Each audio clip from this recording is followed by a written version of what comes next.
사실 이제 오후 예배의 내용들은 이렇게 많은 거죠. 이제 한 장씩 이렇게 다 나가니까, 그죠? 그래도 이게 기본들이 그 구약의 배경들을 갖다가 잘 알게 되면 예수님의 로견을 아는 데는 굉장히 유리합니다. 유리한 정도가 아니고 실제로 이걸 모르고는 안에 깊은 뜻을 알 수는 없습니다. 창세기 1장부터 이제 4절, 7장 1절부터 4절까지를 이제 지금 들어갑니다. 홍수기사는 아주 세심하고 복잡하게 짜여 있다. 우리가 알아야 되고요. 저자는, 이 저자라는 게 모세가 됐던, 모세오경의 저자는 이제 일반적으로 모세로 간주합니다. 저자는 독자들이 자신의 관점을 따라오도록 이야기를 전개합니다. 이 내러티브 형식의 전개였지요. 우리가 복음서, 사도행전이 내러티브 형식의 이야기고 모세오경이 내러티브 형식의 이야기인데, 이제 저자라고 하면서 이제 인간 저자의 뜻도 우리가 하고 하나님 저자의 뜻도 생각하고 다 생각해야 됩니다. 이 저자는 하나님 저자든 인간 저자든 간에 어쨌든 간에 독자들이 자신의 관점을 따도록 이야기를 딱 전개하고 있습니다. 처음에는 어떻게 전개되는가 했을 때요, 하나님의 관점에서 진행 과정을 말합니다. 따라서 독자들은 어떤 기분을 느낄까요? 하늘에서 땅을 내려다보는 기분을 느낄 수 있다. 하나님께서 노아한테 말씀하시고 하늘에서 이제 땅을 딱 내려다보면서 이야기를 하는 거예요. 그리고 이제 홍수가 시작됩니다. 그러면 우리는 더 이상 하나님의 관점에서 보지 못합니다. 이거 급한 거예요. 쫙 이제 그 보지 못하고 어떻게 됩니까? 독자의 관점은 수평적이 됩니다. 우리 앞에 홍수가 쭉 일어납니다. 그건 이제 수평적으로 쫙 되는 거거든요. 그리고 우리는 하나님의 심판을 체험합니다. 그러면서 실제 이제 조금 더 나아가려고 하면 우리는 어떻게 됩니까? 그 다음부터는 수평적으로 볼 수도 잘 없는, 만약 창이 있다가도 시야가 확보되지 못하겠죠.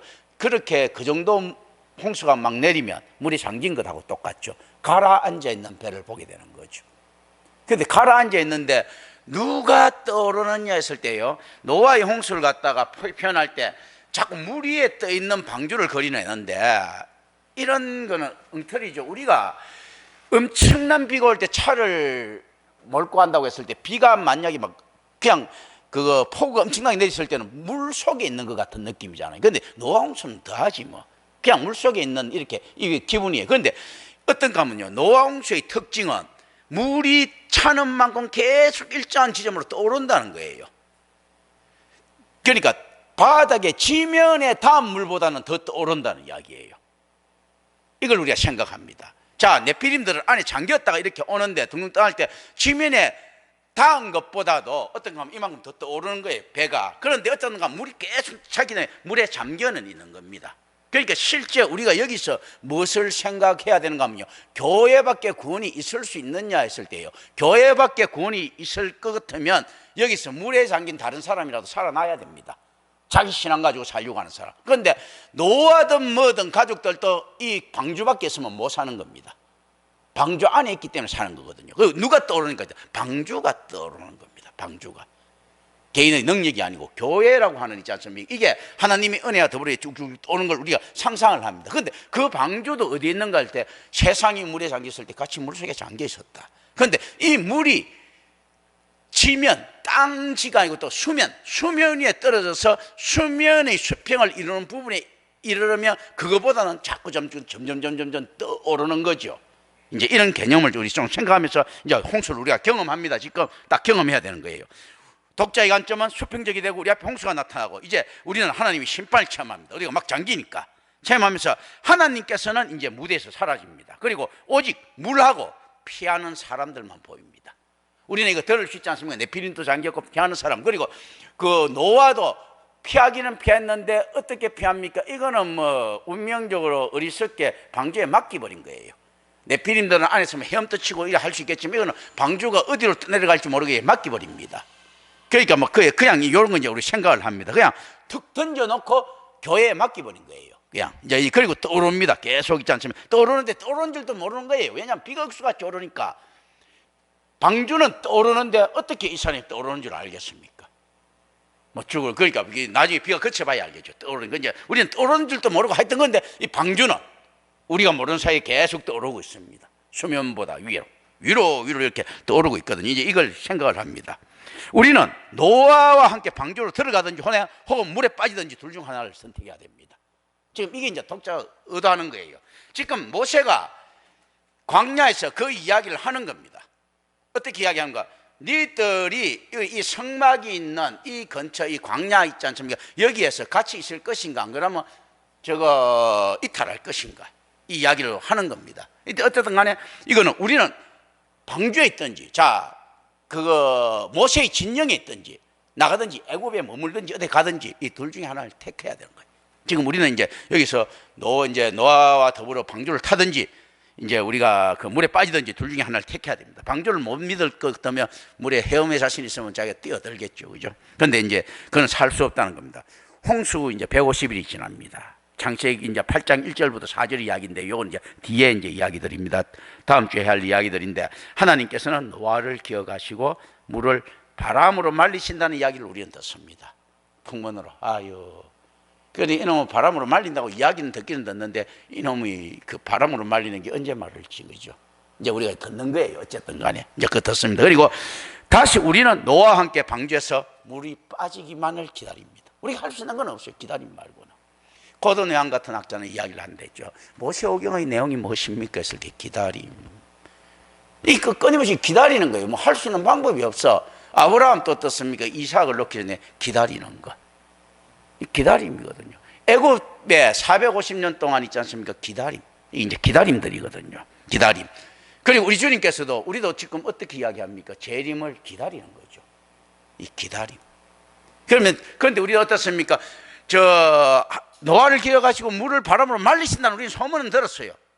우리도 이제 소문은 들어서 예수님께서 재림하신다는, 그리고 기다려야 되는데, 어떻게 기다려야 되는가 했을 때 이게 방주에서 기다리는 방식밖에 없는데, 과연 우리는 어떻게 기다리고 있는가? 이제 개념들을 생각합니다. 방주에서 기다려야 돼요. 정말로 무미건조하더라도 마른 땅이 이제 나타납니다. 이때 우리는 다시 하나님의 관점으로 돌아가게 됩니다. 마른 땅이 툭 나타나면서 이제 이걸 입체적으로 딱 그리는 겁니다. 이제 성경 안에 우리가 들어가는 겁니다. 노아 홍수는 이제 우리가, 그럼 이 노아 홍수를 갖다가 문학적으로 어떻게 생각할까요? 이제 생각을 해봅니다. 미래 심판에 대한 모델이더라. 미래 심판. 그게 뭐 재림주 그리스도 오실 때도 될 수 있고, 구약에서도 이 미래 심판에 대한 이 모델들이 소개됩니다. 노아의 때와 심판의 홍수와 남은 자의 구원은 세 가지 축을 이룹니다. 노아의 때, 심판의 홍수, 남은 자의 구원. 그런 거다. 언제나 노아의 때. 자, 우리 성도들의 때가 있고요. 그리고 이제 그 심판의 홍수가 세상을 덮칩니다. 그리고 남은 자의 구원. 지금 바로 여러분이 때입니까? 그럼 심판의 홍수를 거치고 난 다음에, 그리고 난 다음에 남은 자 구원. 이걸 가지고 거루터기 신앙을 이야기를 합니다. 수버 돌아온다. 남은 자가 돌아온다라는 거거든요. 회개라는 것은 하나님께 돌아가는 행위. 회개거든요. 이제 이걸 생각을 합니다. 자, 이때 노아 홍수는 미래 심판에 대한 모델인데 어떤 심판인가 했을 때, 이제 철제 구약으로 봤을 때는 소돔 심판에 대한 모델이 됩니다. 후일에 하나님께서 소돔을 심판하실 때 롯의 때라는 표현이 사용됩니다. 누가복음 17장 26절부터 30절, 그리고 베드로후서 2장 5절부터 8절, 신약에서 사용되는 거죠. 롯의 때라고. 이게 딱 사용됩니다. 이때는 하늘에서 불이 빛처럼 쏟아졌습니다. 창세기 19장 24절이 보면요, 불이 빛처럼 쏟아졌습니다. 그리고 악한 자들이 완전히 진멸됩니다. 창세기 19장 13절. 그죠? 롯은 노아와 같이 하나님의 은혜를 입습니다. 창세기 19장 19절에 보면요, 그와 원집이 구원을 받습니다. 창세기 19장 12절이죠. 맞습니다. 노아의 롯이 이제는 동일한 패턴을 지닙니다. 둘 다 포도주에 취합니다. 수치스럽게 벌거벗겨졌고, 벗겨졌으나 알지 못합니다. 그리고 후손들이 분쟁의 씨앗이 됩니다. 자, 이거 나중에 노아가 보면 가나안이 저주를 받고 분쟁의 씨앗이 되죠. 셈과 함과 야벳에 있지 않습니까? 가치가 달라집니다. 축복도 달라지고 저주도 달라지고 이렇게 달라지죠. 그죠? 롯의 후손은 모압 암몬 족속을 이룹니다. 창세기 19장 30절부터 38절부터 나오죠. 그리고 여기 보면 그렇게 크게 환영받지 못할 가나안 풍요 의식의 모습들을 가지고 있습니다. 지금 모세가 이렇게 이야기할 때 가나안에 가면 이제 그 농경사의 특징이 굉장히 음란한 문화다라는 말입니다. 그런데 실제로 우리가 음란하다고 이야기를 하는 것은 오늘날 도덕 관점에서 이야기하는 거지, 그때는 음란한 게 아니에요. 근친상간이 그 당시에는 당연한 겁니다. 페르시아에 가면 자기 엄마하고 같이 있지 않습니까? 몸을 섞는 것도 당연한 거예요. 그런 거거든. 그리고 저거 유목 사이에서 자기 보는 마 말고 뭐 다른 사람들하고 뭐 몸을 섞는다, 전혀 무리가 없는 겁니다. 그런데 지금 이제 가나안에서는 농경 사회의 특징을 이루는 것이 정착 사회다 보니까 굉장히 그런 것들, 성의, 오늘 좋게 이야기할 수 있죠. 성의 교제, 이성 간의 교제가 활발히 이루어진다. 이걸 갖다가 달리 이야기하면 뭡니까? 이 음탕한 것들. 뭐 어떻게 이야기하나 따라 달라지는 거죠. 그 당시에는 전혀 안 음탕한 것들이에요. 그런데 이 음탕한 것들, 왜 그런가 하면요, 이때 하나님께서는 두 종류가 섞이는 걸 싫어하시니까 가나안의 그 사람들이 애굽에서 온 이 사람들보다 훨씬 더 성적인 유혹, 그러니까 꼬리치고 다니는데 뛰어날 것이란 말이죠. 이런 것들을 갖다 경계시켜가서 이스라엘 후손들이 어떤 부분에서 굉장히 그 다민족 국가처럼 이렇게 되고 잡종처럼 될까 봐 우려한 부분들 분명히 있었을 것이다. 생육하고 번성하라는 것도 하나님의 명령이긴 하지만 그 종을 지키는 이 순전함도 이때는 필요했을 것이다. 그렇기 때문에 선민이라고 이렇게 규정했을 것이라고 우리는 좀 상상을 합니다. 자, 그러니까 그 한번 생각해 보십시오. 그 노아 때 이제 이런 것에 나중에 내가 이제 노아가 술이 취했을 때 다시 이제 설명을 하겠지만 노아의 세상 말로 하면 생식기를 보고 함이 비웃는 사건이에요. 그건 뭐냐면 세상 말로 하면 야, 우리 아버지보다 내가 좀 세지, 뭐 이런 느낌도 있을 수가 있고, 이런 개념들을 나중에 대해서 이제 생각을 합니다. 그러니까 왜 그러는가 하면 이때 어미의 개념이라든지 여자의 개념은 어떻습니까? 앙컷의 개념이죠. 뭐 다 죽었으니 자기 가족밖에 없잖아요. 여기서 그 생육하고 번성을 해야 되니까 앙컷과 수컷의 개념이에요. 그러니까 어떻는가 하면 내가 남자 아이돌인가 여자 아이돌인가 있지 않습니까? 지금 자기 엄마 아빠가 중요하지 않습니다. 내가 아빠한테 어떤 매력을 풍길 것인가, 내가 엄마한테 어떤 매력을 풍길 것인가, 이게 훨씬 더 중요할 수 있다. 이 개념들을 이제 좀 가져갑니다. 그 실제 이거보다는 훨씬 더 그 조건이 좋았던 상태에서도 롯의 딸들이 보면 둘 다 자기 아버지를 범하지 않습니까? 그런 거거든. 그리고 또 재미있는 사건이 그때 이제 그 천사들인가 뭔가 세 명이 이제 들어갔을 때 이야기하죠. 자기 딸들이 약혼자가 있는데도 불구하고 롯이 이렇게 이야기하죠. 손님들 그거 취하려고 하니까 저거 취하지 마라, 내 딸 죽게 하지 않습니까? 그 뭔가 사이가 있는데도 내 딸 취하고 다른 거 취하지 말라는 특이한 경우지 않습니까? 그거는 어떻습니까? 그럼 지금 생각하면 이게 뭐 말도 안 되는 소리냐 하지만 이때의 관습들, 문화들이란 말입니다. 그건 아무것도 아닌 거예요, 사실은. 언제부터 이 성이라고 하는 이것도 보면요, 시대에 따라서 천차만별로 각각각색으로 변한단 말입니다. 재밌는 것은 보면 뭐 시저에 대한 일화에서도 이런 것도 있죠. 시저가 어떻게 하는가 하면, 줄리어스 시저가 왜 죽는가 하면 브루투스 엄마가 시저하고 같이 내연관계. 근데 시저가 브루투스 엄마한테도 조금 소홀했고, 또 브루투스 엄마가 자기 딸을 시저하고 똑같이 붙여주려고 했는데 시저가 그거 거절했거든요. 자기도 시저한테, 자기 딸도 시저한테. 그런데 이걸 거절했는데 그 옥타비아누스는 사실 이제 자기 둘 다 받아서 했다 하거든. 이런 개념들, 이런 거 있거든요. 그러니까 이게 그 브루투스한테 죽는 데는 그 자기 엄마 그런 것들이 있었다, 이런 거거든요. 그리고 시저가 꿈을 꿨습니다. 자기 생모하고 같이 관계하는 꿈을 꾼 거예요. 그래서 점쟁이한테 묻습니다. 꿈 해석가한테 이게 어떤 꿈입니까? 할 때 세계를 정복할 꿈입니다 라고 이야기하거든요. 궁극적으로 여자를 다스리고 이길 수 있어야지만 세계를 정복한다는 개념에서 보면 그까지는 어떻는가 하면 자기의 모성까지도 지배할 수 있어야 되는 이런 개념들이 어떻게 이제 들어가 있는 거예요, 사실은요. 그렇다고 해갖고 남존여비 이런 개념들은 전혀 아니에요.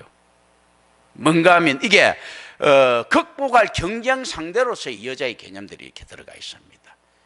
그 여자가 굉장히 유익한데 실제로 정벌을 하려고 하면 그거 정말로 그 위에 우뚝 군림해야 되는 이런 개념들을 이렇게 쭉 가지고 있는 게 고대로부터 지금까지 이어져 나오는 사상들이 앞으로 과학이 발달해도 간에 그거 있는 그 사상들은 변하지 않습니다. 많은 사람들이 오늘날 도덕을 이야기하면서 어떤 음란물들이 지금 옛날에는 음란물이 아니니까 어떤 음란물들이 그 유행을 합니까? 관심을 끕니까? 비정상적인 도덕을 생산시키는 음란물들이 인기 작품들 아니에요? 뭐 학생과 선생님, 근친상간 뭐 이런 것들이죠. 이런 주제들이 아니면 이거 잘 히트를 못 친단 말이에요. 이게 뭔가 인간 안에서 깊숙이 들어가 있는 본능적인 욕구들이라는 거죠, 사실은요. 그렇기 때문에 이거는 그 애매한 부분들이 있습니다. 그래서 성경은 다시 한번 보세요. 성에 대해서는 하나님께서 굉장히 관대합니다. 안 건드려요. 그런데 오늘날 교회에서 그런 것들이 굉장히 공격 대상이 되기 시작하죠. 하나님께서는 굉장히 여기에 관대합니다. 단지 어떤가 하면 이방인인가 아닌가 여기에만 관심이 좀 많죠, 그죠? 뭐 유다가 자기 며느리하고 뭐 어떻게 관계를 해서 예수 그리스도의 조상을 놓고 이런 거 그건 그냥 줄줄줄줄 소개하지 않습니까? 그런 거거든요. 이제 이걸 생각을 합니다. 그러니까 롯의 후손은 모압 암몬 족속을 이뤘는데 이 딸들도 이게 안단 말이죠. 그런데 자기 아버지의 유전인자가 그렇게 나쁘지 않다고 생각했을 수도 있습니다. 롯이니까. 그리고 이제 살아남으니까 뭐 딸이 다른 데 가서 왜 그 남자가 없었겠어요, 그죠? 뭐 가깝게는 아브라함한테만 가도 남자가 있잖아, 그게요. 이게 우리가 단순하게 없어서 이런 개념으로 생각하면 안 됩니다. 그러니까 지금 함이 가졌던 자기 엄마에 대한 감정이 우울감을 표시할 수도 있다는 이 감정을 우리 좀 생각합니다. 나중에 내가 또 이제 설교를 할 때 하겠지만요. 이런 감정들. 이제 근데 이거는 의미로 가져가야 돼요. 답으로 가져가면 안 되고. 그래서 어쨌든 간에 이 후손들이 분쟁이 씨앗이 되는 거예요. 그러니까 자존심이 이게 남자가 이게 정력에 대해서 자존심이 상하면 꼭지가 돌죠. 가나안 저주 딱 하죠, 그죠? 뭐 요런 개념들이 이렇게 떡됩니다. 이거 노아 있지 않습니까? 요런 개념이 있죠. 그리고 롯도 실질적으로 보면 그런 거죠. 자기 딸한테 어떻게 보면 버림받은 형태를 가지고 있죠. 자기 와이프는 소금 기둥이 됐는데 자기를 갖다가 술 취했다고 취하기만 해놓고 난 다음에 다 모압 암몬 족속 이루지 롯하고 뭐 관계없이 떠나가는 이런 개념이잖아. 그게 빼먹고 떠나가는 개념들. 이 개념들 있지 않습니까? 그 롯 자존심 무척 상할 수도 있는 거죠, 보면. 이제 이런 개념을 생각합니다. 그러니까 이 개념들은 어떻는가 하면 아브라함하고 관계가 됨에도 불구하고 실제로 이방 족속들을 생산시키내죠. 가나안 같은 개념들, 모압 암몬 같은 개념들. 이런 것들 있지 않습니까? 부모의 축복을 받지 못하는, 그러니까 부모에게 성적으로 도전했던 거. 왜냐하면 비슷합니다. 함이 자기 아버지의 성적인 능력을 좀 못 얻겠다면요, 자기 롯의 딸들도 마찬가지죠. 다른 놈 찾아갔을 것 아니야. 자존심 상하는 일. 이 개념들입니다. 이런 개념들이 있을 수 있다. 이제 확대 개념들이에요. 생각합니다. 자, 그래서 소돔 심판의 모델이 됩니다. 두 번째는 애굽 심판의 모델이 됩니다. 모세가 새로운 노아가 됩니다. 자, 둘 다 안팎을 역청으로 밀봉한 방주에서 구원을 받습니다. 출애굽기 2장 3절, 창세기 6장 14절. 이 보면 내가 이렇게 이야기했죠. 이거 세인 게 갈상자 그거 있지 않습니까? 그러니까 안팎을 역청으로 밀봉한 방주에서 구원을 받는다. 그리고 실제 이걸 같은 단어로 쓰인 거는 요거밖에 없습니다. 여기서. 그리고 노아 집안의 식구가 홍수로 세례를 받는 것 같이 베드로전서 3장 20절부터 21절에 보면 이야기죠. 노아 집안의 식구가 홍수로 세례를 받는다고 생각하죠. 이스라엘도 바다에서 세례를 받습니다. 고린도전서 10장 2절. 공통점은 어떻습니까? 둘 다 목숨 걸고 있죠. 이게 애굽의 군대들도 죽고 자기네 살아나는 이거 네피림을 비롯한 많은 사람들이 다 죽고 이렇게 살아나는 거죠. 이 세례가 굉장히 무시무시하죠. 무슨 이 세례가 그냥 요식행위가 나머지 대부분이 죽고 한 가족만 살아나는 참 묘한 형태들. 그렇지 않습니까? 자, 그리고 하나님께서는 또 그의 백성들을 위해서 깊은 곳에서 마른 땅을 내십니다. 출애굽기 14장 21절, 그리고 창세기 8장 13절에 나옵니다. 그리고 40년 동안 시험을 받고 주님의 기업인 산에서 안식합니다. 출애굽기 15장 17절, 창세기 8장 4절. 그러니까 40년 40주야 있지 않습니까? 이런 개념들. 자, 그리고 이제 하나님 주님의 기업인 산에서 안식한다. 이제 요 개념들 가지고 갑니다. 그리고 또 가나안 심판의 모델이 됩니다. 노아의 때처럼 가나안에도 누가 나타납니까? 네피림이 나타나죠. 민수기 13장 33절, 창세기 6장 4절. 진짜 네피림인지 아닌지 몰라도 네피림이라 불리는 것들이 나타납니다. 그렇다면 어떻습니까? 네피림이 다 죽어야 되는데 이렇게 살아남았는가 하는 이런 이야기들이 있을 수가 있습니다. 그죠? 그래서 일부 살아남아서 어떻게 해갖고 이렇게 됐다 이런 식으로 허접하게 자꾸 만들면 안 됩니다. 그럼 우리가 영적으로 들어가면 어떻게 하면 더 정확하게 갈 수 있을까요? 그럴 수도 있겠지만 실제로 어떻게 됩니까? 다 죽었다. 그럼 이 네피림은 어디서 나타났겠습니까? 그럼 노아 후손에서 나타난 거죠. 언제나 네피림은 나타난다는 이야기입니다. 셈과 함과 야베스 후손에서 네피림 나타난다는 이야기예요. 또 오늘날 마찬가지죠. 네피림들이 나타나고 있지 않습니까? 김수환, 요한 바오로 다 나타나죠. 그 베네딕트 다 나타나죠. 그 개신교에서는 안 나타납니까?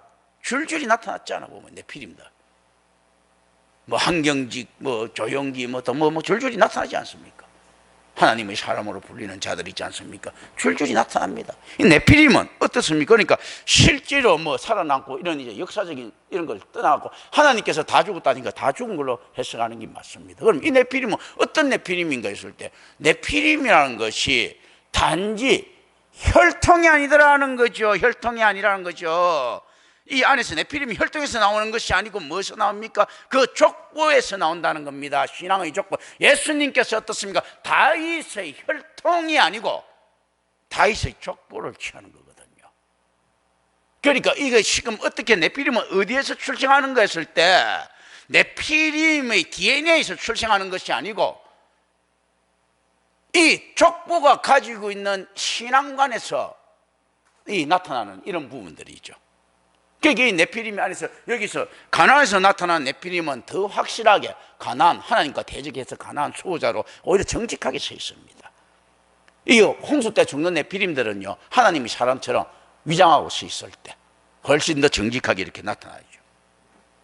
그러니까 그리고 요단강이 바다처럼 묘사됩니다. 가나안 심판 때 보면 여호수아 3장 16절 그리고 출애굽기 15장 8절에 보면 이제 같은 또 제사장이 덮개를 메고 홍수의 물을 밟을 때 망합니다. 여호수아 3장 13절 그 창세기 8장 9절 14절에도 이제 이런 개념들이에요. 자, 이제 이게 순종의 개념들 들어가 있는 거죠. 언제 우리말을 하느냐 했을 때. 그리고 생명이 있는 모든 것을 칼로 진멸하는 가나안 심판 명령은 홍수 심판하고 유사합니다. 다 죽여버린다. 신명기 20장 17절, 여호수아 6장 21절, 그리고 창세기 7장 22절부터 23절. 이제 유튜브 들으면 이제 찾아볼 수 있겠죠. 이것도 나중에 또 붙여드릴 거니까. 그렇지 않습니까? 그리고 라합이 온 지방과 함께 문 앞에서 구원을 받습니다. 여호수아 2장 19절과 창세기 7장 16절이 이제 병행을 합니다. 그리고 또 여호수아 2장 19절에 보면 이제 그런 것들이 나와 있는 거죠. 문 앞에서 구원을 받는다. 그리고 이제 2절 3절을 봅니다. 모든 종류의 생물이 한 상씩 생명을 보존하기 위해 방주로 나옵니다. 그리고 노아에게 추가로 각기 7상씩의 정결한 짐승과 새들을 데려오라고 하십니다. 그리고 이 수치의 목적이 무엇인가 했을 때 노아는 몰라요. 그런데 홍수 이후에 분명하게 됩니다. 실질적으로요 이게 이제 노아는 모르고 그냥 따르는 거예요. 그런데 이게 실제로 노아를 살립니다. 정결한 짐승과 새들이 들어옴으로써 어떻습니까? 이게서 새들은 땅을 살피기 위해서 일단은 놓아집니다. 8장 7절부터 12절에 보면 정결한 짐승과 새는 제사로 드려지고 있습니다. 8장 20절에 보면요. 그게 뭡니까? 실제로 예배의 터전이 마련되고 하나님께서 이들을 정착할 수 있게끔 만들 근거가 되고요. 이들을 살려줄 수 있는 근거가 되는 거예요. 예배 드릴 수 있는 터전을. 그러니까 그냥 그렇게 해라 이렇게 데려오니까. 그래 실제로 우리의 헌금들은 어떤 것들입니까? 하나님께서 그렇게 해라 우리 노력처럼 보이는 것들이죠. 그래서 자기 것처럼 생각하면 안 된다는 거죠. 이게 내가 왜 헌금을 합니까 했을 때 이런 목적이 있더라는 거죠. 노아도 모르는 거예요.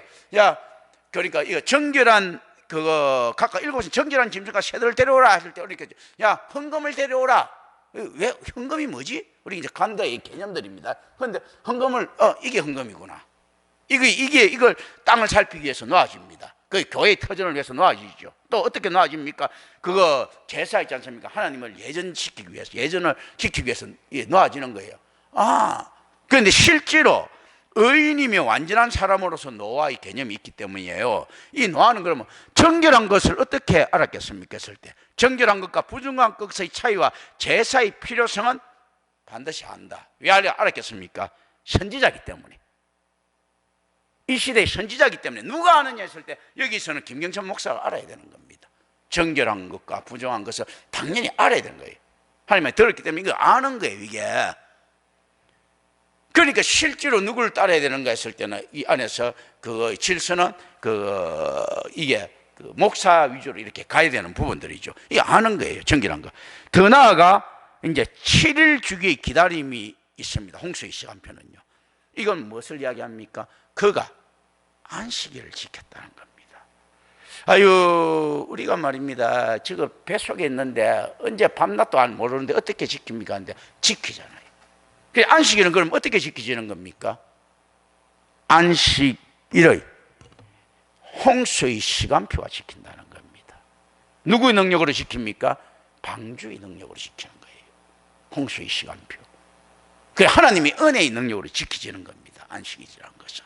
이제 7일 주기를 지금 이렇게 놓아져 있지 않습니까? 어떤 식으로든지 간에 하나님이 은혜의 반영으로 지키진다. 시간 그것도 한 번도 오차도 없이 지켜진다는 개념을 던져주고 있습니다. 이러한 평행은요, 저자가 임박한 40조와 40년 동안의 성막의 임재 안에 놓여 있는 구원 사이를 의도적으로 비교하고 있음을 보여주고 있습니다. 40년 동안의 광야의 생활, 그리고 40주야. 이게 임박한 기간들이에요. 40년이라는 건 긴 기간이 아니에요. 굉장히 임박하다. 굉장히 급박하다는 거예요. 엄청나게 짧은 기간인 거예요. 이런 게. 그리고 이제 이 저자는요, 이 짐승들이 하나님께 드리는 제물로 되었음을 보여줌으로써 정결한 짐승들에 대한 제의적 중요성을 직접적으로 언급하고 있습니다. 이제 이 교회의 사역을 지금 직접적으로 언급하고 있는 거예요. 하나님께서 이 희생을 받으신 것을 묘사함에 있어서도 저자는 레위기 1장 17절에서 사용된 특별한 용법을 사용하고 있습니다. 레위기 1장 17절에서 특별한 용법을 사용하고 있는데 이것은 언약의 개념과 연결됩니다. 이 9장 8절부터 11절이 나오는데 이게 언약의 개념과 연결됩니다. 성경은 방주나 성막으로 들어가는 것은 짐승의 희생과 함께 해야 함을 강조했습니다. 짐승의 희생과 함께 어떤 걸 해야 함을 강조했는데 성경 방주나 성막이 다 어떤 구조물입니까? 하나님께서 지시하시는 구조물이에요. 하나님이 지시에 따라 지어진 구조물입니다. 교회는 어떤 구조물입니까? 하나님께서 지시하시는 구조물이에요. 방주나 성막 있지 않습니까? 그리고 이것은 그리스도의 구원 사역에 대한 예시를 보여준다라는 것을 우리는 알아야 됩니다. 그리고 5절을 우리는 쳐다봅니다. 장면 4는 방주에 들어가라는 하나님의 명령에 대한 노아와 짐승의 완전하고도 전적인 순종과 홍수의 시작을 진술하는 설화입니다. 노아와 또 누구요? 짐승의 완전하고도 전적인 순종. 이렇게 돼야지만이 짐승들을 그냥 찾아오는 짐승들이 개념들이 완성됩니다. 홍수는 옛 세상을 종식시키고 그 위에 새 세상이 나오게 된다는 의미를 가중시킵니다. 이 안에서는 어떤 것들이 가중됩니까? 옛 세상과 새 세상에 구분되는 것들이요. 우리가 새 하늘과 새 땅이 됐을 때 어떻습니까?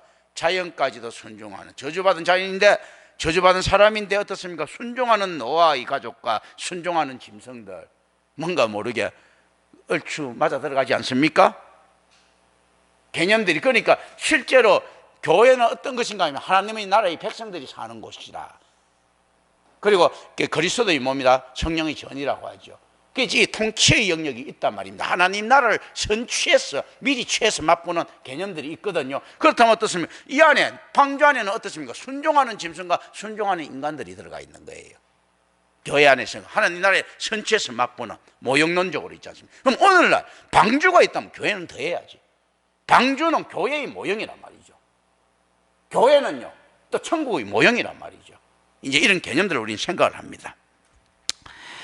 그리고 이제 5절의 3중 반복구가 나옵니다. 하나님 그에게 명하신 이런 거 있지 않습니까? 다른 주요 사실들을 강조하고 있습니다. 즉 하나님에 대한 노아의 성실함이 그를 구원으로 이끌었다는 것입니다. 이건 뭡니까? 은혜와 순종이라는 주제를 던집니다. 하나님의 은혜가 그리고 은혜와 그리고 순종, 그러니까 실질적으로 우리가 순종할 능력이 없죠. 그래서 이게 이신칭인데 어렵지 못한 자를 갖다 어렵게 해주신데 어떤 겁니까? 하나님의 은혜에 대한 순종이라도 어떻습니까? 자발적 순종처럼 이야기하는 부분들이 있는 거예요. 이신칭이들요. 어렵지 못한 자를 어렵게 해주시는 하나님의 은혜가 나옵니다. 인간의 시각에는요, 방주에 타는 것이 쉽겠습니까? 그것을 짓는 것이 쉽겠습니까? 방주 짓는 거 한 120년 동안 짓는 게 쉽겠어요? 그냥 방주 떠 올라타는 게 쉽겠습니까? 방주 짓는 게 훨씬 어렵잖아, 그죠? 타는 게 쉽죠. 지금 성경은 뭐 이야기하면 타는 게 어렵다는 겁니다. 120년 동안 방주 짓는 거는 쉬운 거라. 지금 이 관점을 이거 잘 봐야 됩니다. 타는 것, 만약 이게 어렵다는 겁니다. 이 타는 것 놀랍지 않습니까? 그래서 노아 가족들밖에 못 타는 겁니다. 방주 짓는 것보다 타는 것이 훨씬 어렵다. 다른 사람들이 배를 가지고 있었을 수도 있었을 겁니다, 그죠? 그러나 전 세계 어떤 배도 그 위에 뜨지 못합니다. 왜냐하면 하나님이 타라는 이 지정된 거예요. 수도 없이 많은 교회가 있었어도 박살 다 난 거지, 사실은요. 올바른 교회 하면 그건 못 받는다는 이야기입니다. 그런데 어떤 것이 더 어렵는가 했을 때요, 교회가 나타나는 것보다 교회에 성선하는 게 더 어려운 거예요. 왜 더 어렵는가 했을 때, 교회에 나타나면 오직 하나님께서 지시가 그냥 툭 나타난 거예요. 어떻게 보면 굉장히 어렵기는 하지만, 그런데 그 안에 타는 거는 불가능에 가까운 겁니다. 그래서 실제 여기서 이야기한 거, 노아의 순종의 그걸 갖다 어떻게 이야기하는가 하면, 방주에 올라타고 있는 노아와 순종하는 그 짐승들이에요. 그러니까 그 짐승들이 보세요. 그 못 하나 안 박은 것들이 다 구원받지 않습니까? 그런데 노아가 불평불만하지. 야 임마 코끼리, 너는 자식이 그 안에서 그 힘도 좋은 놈이 나무라도 하나 끌어주지, 안 끌어주고 방주 타, 이 소리 안 하지 않습니까? 타주는 것이 더 크다는 이야기입니다. 타는 것이 은혜의 논리들이에요. 묘하게. 그러니까 이 성경을 보는 시각들은요, 완전히 세상하고 다릅니다. 그게 얼마나 그 은혜로운가 하는 걸 우리가 알아야 됩니다. 그런 시각 안 갖고 세상적인 잔대가리 가지고 이렇게 쭉 보세요. 성경이 보이는가 읽히는가. 임마누엘 교회에서는 이렇게 간단하게 이렇게 설명되는 게 다른 사람한테는 그 평생 봐도 불가능한 이야기들이지. 이런 식으로 각도를 보는 거는요. 그래서 실제 어떻는가 하면요, 인간의 시각에는 방주에 타는 것이 그것을 짓는 것보다 훨씬 더 쉬운 것처럼 보일 것입니다. 그러나 창세기 기자는 어떻게 이야기하는가 하면요, 후자의 사건들, 방주에 타는 사건들이 방주의 실제 건조보다 훨씬 더 중요하다라고 이야기합니다. 방주 짓는 거 이거는 뭐 그냥 120년 세상 한번 까먹었다고 생각하면 돼. 뭐. 그런데 오늘날 많은 사람들이 어떻습니까? 투자해놓은 게 아까워 갖고 교회 옮기는 거, 그렇죠? 그거는 없습니다. 그런데 실제로 교회 그 안에서 아무것도 그거보다 올라타가지고 가는 이 자체는 오늘날보다 불가능하지 않습니까? 교회가 나타나서, 임마누엘 교회가 나타났어. 그런데 임마누엘 교회 성선하기 쉽지가 않죠. 왜 그런가 하면 120년 동안 투자해놓은, 다른 곳에 투자해놓은 그것 때문에. 근데 여기서는 그거 이야기하고 있는 거, 이거 타는 것이 그래서 훨씬 더 힘들다. 그리고 훨씬 더 중요하다. 왜냐하면요, 방주 지은 놈이 구원받습니까? 방주 탄 놈이 구원받습니까? 탄 놈이 구원받는 거예요. 짓고 안 타면 그냥 끝이야. 다른 놈 타면 다른 놈 구원받는 거야, 그냥요. 여기 개념들. 성경이 지금 이걸 쭉 가지고 갑니다. 그래서 인간 헛되고 헛되다, 인간이 모든 공사들 헛되다는 개념들이 안에서 쫙 퍼져 있는 겁니다, 사실은요. 창세기는 노아의 수고를 어떻게 다룹니까? 가볍게 다룹니다. 단지 그의 순종만을 언급합니다. 이 개념을 갑니다. 노아의 수고, 그럼 하나님께서 야 너 120년 동안 뺑이 쳤어 이렇게 이야기 안 하지 않습니까? 그거는 뭐 그냥 가볍게 다룹니다. 누구든지 할 수 있다, 그런 거거든요. 오늘날 교회에 충성한 것들이, 많은 것들이 그렇지 않습니까? 방주 짓는 것 같고 막 뻗하고 내고 어깨 기부수 딱 해갖고 붓가시 였는다지, 일본말 쫙쫙 다 쓰지만 막 옛날에 뭐 그래 쭉 다니고 있지 않습니까? 그거 야 하나님께서 이야기죠. 별로 그거 안 하죠. 그런데 어떻게 얄밉게도 보면 그거 뺀질하게 그냥 쑥 타는 이런 거 보면 얄밉고, 예수님께서도 그 이야기하죠. 마르다가 예수님한테 그 이야기하죠. 아니 방주 120년 동안 내가 그 만들어놨던 나니까 어디 예수님 옆에 착 달라붙어가 지금 여우짓을 떼면서 마리아가 말이야 꼬리 살랑살랑 흔들면서 성선합니까 할 때 예수님이 이야기하죠. 야, 너가 병신이고 야가 똑똑한 거다 하지요. 방주 120년간 뛴 마르다보다도 그냥 그 바로 안에 성선, 바로 제일 먼저 성선하는 마리아를 갖다가 올바르다고 이야기하죠. 이 개념들. 이제 그 개념들을 갖다가 이 개념들을 모르고는 실질적으로 인간적인 개념으로 이야기하면 이렇죠. 야, 일은 누가 하고 말이야, 대우는 누가 받고 어쩌고저쩌고 교회에서 불평불만이 나오는데 일하는 것 이런 것보다도요, 실제 어떤가 하면 누가 말씀에 헌신되어 있느냐, 그리고 누가 교회를 흡족하게 하느냐. 그 교회를 흡족하게 하는 그걸 가려내는 사람은 누군가 있을 때 목사지요. 그 안에서 참 목자의 눈에 누가 드냐, 이게 훨씬 더 중요하다는 이야기입니다. 자, 그리고 10절 봅니다. 여기서 이제 5절에서 10절 쭉 넘어가죠. 여기서 기자는 하나님께서 7일 주기로 사역하고 있음을 의도적으로 묘사합니다. 물이 빠지기를 기다리는 노아 역시 주 단위로 활동합니다. 창세기 8장 10절 그리고 12절에 보면요, 7일 주기로 사역할 수 있음을 갖다 의도적으로 이야기를 해요. 그리고 11절을 봅니다. 비가 내리는 구멍을 묘사하기 위해서 하늘의 창문이라고 하는 시적인 표현이 등장하고 있습니다. 이 표현은 무슨 관점을 반영하고 있을까요? 관찰자. 창문이 관찰자의, 그러니까 이게 하늘 창문 보고 있지 않습니까? 딱 하나님께서 보는 거예요. 창문 탁 열어보고 비 제대로 내리고 있구만. 좋은데 저기 어디쯤 말이야, 지금 방주는 안 보여, 그죠? 비가 억수같이 내니까 어디쯤 저쯤 방주가 있을려나? 뭐 이런 이제 개념들을 생각합니다. 하나님께서 이제 다 아시지만 이제 의미적으로 있잖아. 그래서 저쯤 방주 있을 것인데 저 보면 뭐 배멀미 좀 하겠구만, 뭐 이런 거 있지 않습니까? 창문을 탁 보고 이제 하나님께서 딱 보시는 거예요. 이제 비가 내리는 거니까 하늘이 창문하면서 하나님께서 그걸 탁 이제 커피 한 잔 따갖고 있지 않습니까? 쫙 마시고 있는 이런 걸 갖다 탁 마시면서 있잖아요. 이걸 갖다 시적인 표현을 딱 등장한다. 관찰자 관점이 반영되어 있는 거예요. 땅의 위아래에 갇혀 있는 물을 방출하는 데 있어서 하나님께서는 물을 창조하시고 물을 바다에 가두셨던 창조주의 분리의 위대한 행동을 파기합니다. 자, 아래도 물이 있죠, 위도 있죠. 이게 이제 갇혀 있었죠. 이 방출합니다. 근데 이 창조주의, 그런데 이게 분리를 시켰죠. 물을 갖다 궁창하고 분리를 시켰는데 이 위대한 행위를 파기시킵니다. 창세기 1장 9절의 행동을 파기시키고 계시는 거예요, 지금요. 그러니까 하나님께서 커피 한 잔 마시면서 정말 노아가 저기 있는데 이게 어떻습니까? 얼마나 세상으로 안타까움이 들어가 있습니까? 위대한 역사를 파기시켜버리는데, 실제 노아의 가족을 구원하기 위해서 하나님께서 어떻게 이야기합니까? 하나님께서 예수 공사에는 인프라를 갖다 지금 부수고 계신 거예요. 잘 생각하셔야 됩니다. 자, 예를 들면 서울 시내 있지 않습니까? 이렇게 쫙 건설시켜 놓고 난 다음에 그 노숙자 한 사람이 있어. 노숙자 한 사람이 그 서울에 땅도 없고 아무것도 없어. 그러니까 어떻는가 하면 처음부터 다시 시작하게 하면서 서울 불바다 만들어 버린 거예요. 그거 하나도 위해가지고. 그러고 난 다음에 쭉 자기 만들어 놨지 않습니까? 이제 이 이상. 그러니까 하나님께서 창조하시고 궁창 하늘과 아래 물을 갖다 나누셨죠, 그죠? 그 지금 이거 파괴하고 계신 거예요. 누구 때문에? 노아 하나 이렇게 보면서 인프라 하나님께서 깔아놨던 있지 않습니까? 그 지하철도 파놓고 뭐 운하도 파고 있지 않습니까? 고층 빌딩도 지어놓고 한 그 형태, 그 인프라를 갖다가 박살내고 계시는 겁니다. 왜 그런가? 다 개인의 휩쓸려가 노아가 도매값으로 넘어갈까? 다 놔두면 어쨌든 다 심판해가 다 작살내버려야 되니까 노아 하나 구원하려고 지금 세상을 갖다가 전부 다 하나님께서 건설하신 그 세상, 인간이 건설하는 거 부수는 거 있잖아. 국가 부수고 뭐 이런 거는 아무것도 아니에요. 하나님께서 언약하시고 세워놨던 인프라를 지금 하나님께서 파괴하고 계십니다. 노아 때문에. 자, 이제 이 생각, 이 의미를 생각을 합니다. 땅은 물이 그 표면을 덮었던 창세기 1장 2절로 되돌아가고 있습니다. 무슨 말입니까? 모든 인프라가 박살났습니다. 1장 2절로요. 다 들어. 그러면 이때쯤에 우리는 또 생각합니다. 하얀 칼로 둘렀던 에덴 동산은 물에 안 잠겼을까? 잠겼겠죠, 그죠? 그래서 이게서 어딘가 있을 것이다. 이거 없어도 됩니다. 이거 박살 다 냈잖아.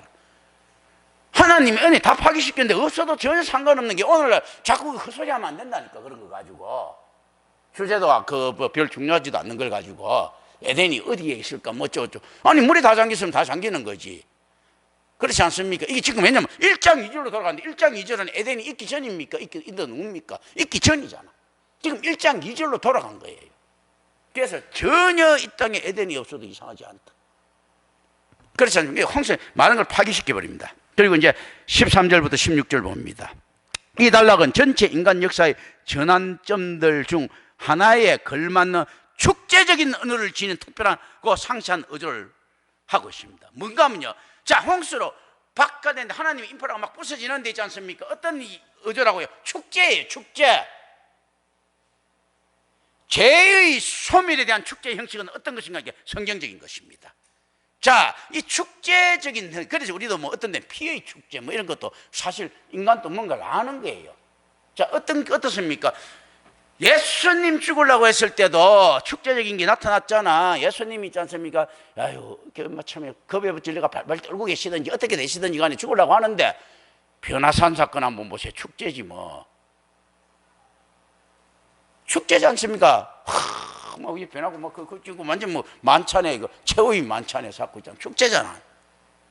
축제잖아. 지금 이 개념들이 성경에서요, 죄의 소멸에 관계된 것은 언제든지 축제적인 것을 동반하고 있습니다. 그래서 어떤 것들이 축제입니까? 모세가 안에 섰을 때 이제 우리 생각합니다. 가나안을 진멸하라, 피로 진멸했을 때 세상 사람들, 기독교인들조차도 이렇게 해야죠. 와, 하나님 너무 잔인하지 않느냐 했을 때 어떻게 이야기합니까? 축제예요. 죄를 때리지 않는 축제라니까. 그 피가 튀고 어느 장소든지 피가 튈 것 아닙니까? 어느 살찐 암소보다도요, 죄인의 목이 날아가는 이게 더 큰 축제인 거예요. 이게 다른 동물 잡는 거 인간 잘 먹고 잘 살려고 하는 거 아니야? 그 죄인 하나 때리잡을 때마다 훨씬 인간이 잘 살게 되는 것 아닙니까? 이 축제 개념도 이게 들어가 있는 거예요. 그래서 이 단락이 어떻게 되는가 하면요, 축제적인 어조를 지니고 있다. 그런데 누가 이렇게 해석할 수 있나? 이거 안 하면 이거 엉터리인데. 이제 이걸 갖다 이제 보는 거예요. 안에서 이 축제적인 형태예요. 내 피림이 죽고 있지 않습니까? 이런 데 자꾸 맞추면 안 된다니까. 누구를 갖다 살리는 거, 노아를 살리는 데 맞춰야지. 그렇지 않습니까? 그러면 완전 축제지 않습니까? 우리가 영화 볼 때도 그렇지 않나? 주인공이 막 죽을 뻔할 때 뒤에서 뭐 갑자기 나타나고 주인공 죽이려는 사람 탁 죽이면 박수 막 치고 하지 않나? 그런 인간들이 뭐, 그러니까 이게 지금 이 안에서 그 관점에서 딱 이 축제인 거예요, 지금. 그리고 노아의 순종의 위대한 행위는 자기 자신의 생명을 구했을 뿐만 아니라 새로운 세계 질서를 가능하게 했다라는 것입니다. 여기서 주장합니다. 그리고 따라서 여기에서 나타나고 있는 줄지어 방주로 들어가는 모습은 쭉 동물들 들어가죠. 새로운 인류와 새로운 동물계의 시조를 묘사하고 있는 것입니다. 아담의 이제 나와바리가 지금 끝난 거지. 아담이 이름 쫙 지었잖아. 지금 노아가 쫙 아담 그 보듯이 쫙 자기 앞으로 지나가고 있지 않습니까? 각각의 집단들이 생선할 때마다 그것들이 이름이 불려지고 있습니다. 그리고 그 후손들을 위해 기록되고 있습니다. 아담이 이름 짓는 거하고 비슷하죠. 쫙 이렇게. 창세기 이제 그 7장 17절부터 24절 봅니다. 물이 많아지고 더 많아지고 땅에 넘치고 불고 등을 표현해서요, 물이 창이란 것이 표현되고 있습니다. 이때 성경은 두음법과 반복법을 사용합니다. 이때 두음법과 반복법이 모든 생명이 사라져버린 물의 혼돈을 묘사하기 위해서 결합됩니다. 두음법하고 반복법하고요. 이게 결합된데요, 이런 두음법의 사용은 어떤 효과를 주는가 하면, 여기 이제 우리가 이 효과를 갖다가 하나님의 의도를 알고 들어야 됩니다. 물이라는 단어를 사용되지 않을 때조차도 물의 존재가 암시됩니다.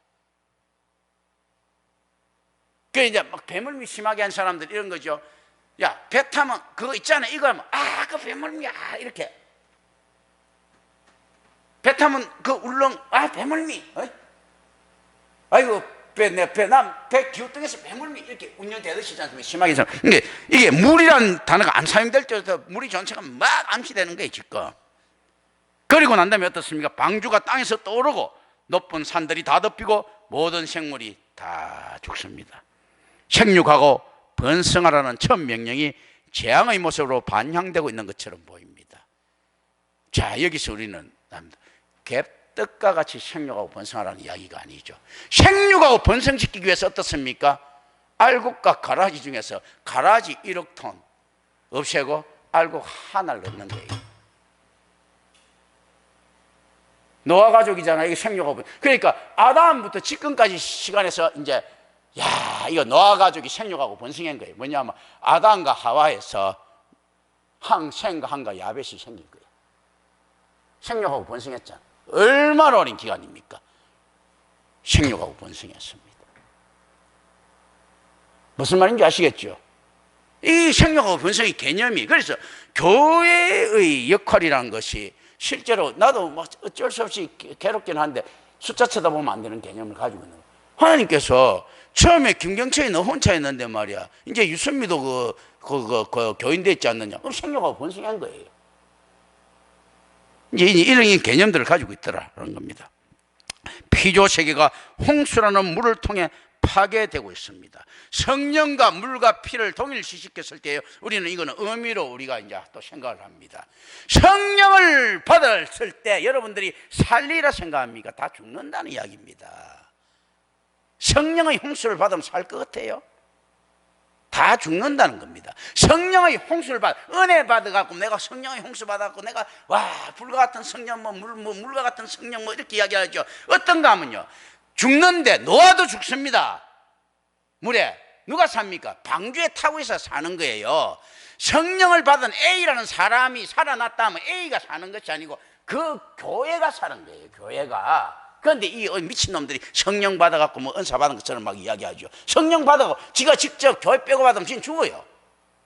노아 가족들도 안 그럴 것 같으면 왜 방주를 갖다 120년 동안 만들어? 기껏 120년 동안 그렇게 노력해갖고 자기 식구만 딱 구원받는데, 자기 식구 몇 명에다가 떨거지 같은 수없이 많은 동물들만 구원받았지 않습니까? 묘하지 않습니까? 그러니까 실제 성령을 받는다는 개념이 의미들이에요. 개념 받는, 성령 받으면 죽어요. 아니 죄인이 성령 받으면 죽는 거지 뭐. 이 개념. 그럼 성령은 누가 받아야 삽니까? 교회가 받아야 사는 겁니다. 이 개념들. 이제 이 개념들을 왜 쭉 해야 돼. 그래서 실제 그런 것들이 안에서 은사로 넘쳐 흘러야 됩니다. 이제 그러나 성령을 받아야죠. 이제 이 개념들, 이제 이 의미를 가지고 가면서 이거 알면서 이렇게 가야 됩니다. 그래 18절에 발전 단계가 나옵니다. 물이 더 많아집니다. 이때 단순히 더 많아진 것이 아니고 땅에 넘치고 있습니다. 본문에서 4번 나타나는 더 많아지는 모습을 표현하고 있는 것이 가바르인데요. 가바르가 어디에서 사용되는 것을 알아야 됩니다. 물이 더 많아진다. 가바르는요, 싸움에서의 승리를 말하는 군사적 용어예요. 그러니까 출애굽기 17장 11절에 있지 않습니까? 이 가바르가 서집니다. 싸움에서. 그러니까 어떻는가 하면 진멸하고, 물이 이렇게 진멸한 거 승리하는 거예요. 그래서 지금 모세는 어떤 이야기를 합니까? 자, 하나님의 홍수의 가바르가 세상을 덮으면서 승리하는 군사예요. 그렇다면 어떻습니까? 우리 광야에서 가바르, 가나안 땅을 갖다 쓸어버리는 가바르, 이걸 지금 이야기 모세가 하고 있는 거예요. 지금 가바르다. 하나님의 안에서 봐도 얼마나 인정도 없이 쓸어버리지 않느냐. 니들도 인정 없이 확 쓸어버리라 이거예요. 가바르. 군사적 용어들입니다. 그리고 마지막 19절입니다. 높은 산들이 잠긴 것은 그 물이 얼마나 깊은지를 나타내고 있습니다. 그게 어떻든가 하면 청량할 수 없는 은혜가 나오고요, 하나님의 불가의 성이 나오고요, 멸망될 세상과 공존하는 교회가 묘사되고 있는 겁니다. 얼마나 높은 산들까지 잠기는 거 있지 않습니까? 이게 실제로. 그리고 하나님의 진노의 높은 잔, 아주 극대화된 진노를 이야기합니까? 진노의 10년. 그렇다면 어떻습니까? 이제 우리가 여기 의미로 가져갑니다. 하나님이 빡빡거리면서 신경질 빡빡 내실 때 하고 침묵하고 계실 때 하고, 이게 어떻습니까? 10년이란 거냐? 침묵의 10년이죠. 하나님께서 입을 다물고 계실 때는요, 산이 가라앉을 정도로 분노하고 계시는, 오늘날 이 땅에 하나님 심판이 안 보입니까? 엉뚱한 교회가 높은 산처럼 솟아오르고 있습니까? 하나님께서는 침묵하고 계십니까? 이 안에 10년 그대로 가란 이런 모습들, 이런 것들을 우리는 좀 생각합니다. 그리고 이 의미로 쭉 가져가는 겁니다. 기도합니다. 은혜로우신 아버지 하나님 감사합니다. 우리 주 예수 그리스도 이름으로 기도드립니다. 아멘. 네.